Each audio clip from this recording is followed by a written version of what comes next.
Hi everybody, it's Tim with Engadget, and this is the new iPad. No fancy name, no number designation, just the new iPad.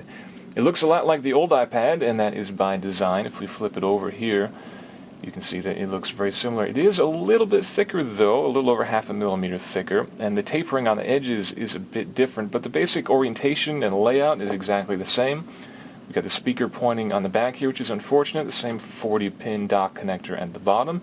Volume rocker and a mute or toggle lock up there, power button, and this is the one interesting new bit here. This is the new 5-megapixel camera on the back, the iSight camera. It is very similar in construction to that on the new 4S, but a slightly lower megapixel count, 5 megapixels versus 8. But we've got the same 5-element lens construction and the same photo stabilization. We found it to be pretty good in terms of picture quality.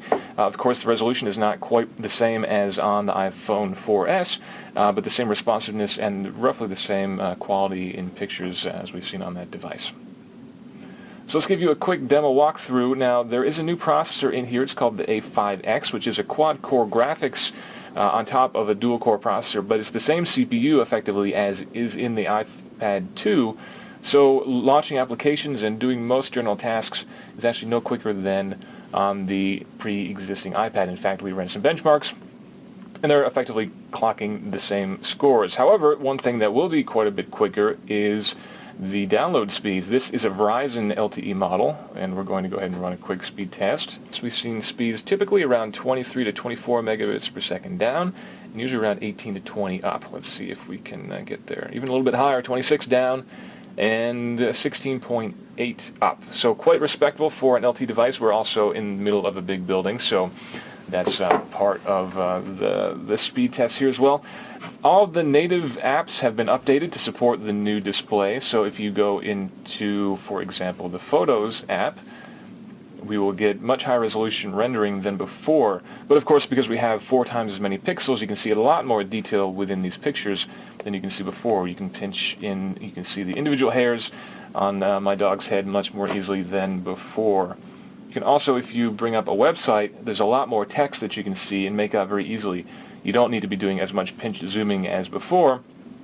The text is much easier to read than it has been. But ultimately, browsing itself is not any quicker than it was before. So if you're hoping for an improvement there, you're not going to get it. Another new feature, voice recognition. We can go into the Notes app here and create a new note. You can see in the lower left there's this new microphone button. If we hit this, we can do some voice recognition.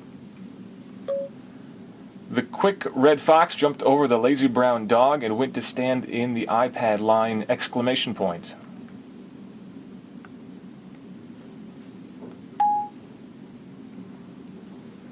Look at that. It got that perfectly. Even the exclamation point. However, we found if you want to say the word exclamation point, you are not able to do so, but that's a minor point. But the voice recognition has been quite good. You do need to be online to get it. There's no way to do that if you are not connected. And unfortunately, there is no full Siri access on the iPad just yet. We don't know when Apple is going to bring that to devices other than the iPhone 4S, but it's not coming to the iPad now anyway. So this is the new iPad with 4 times the resolution, slightly faster processor, but the same storage. You're looking at 16, 32, and 64 gigabyte prices, starting at $499. Prices are basically exactly the same as they were on the iPad 2. If you have an iPad 2, is it worth the upgrade?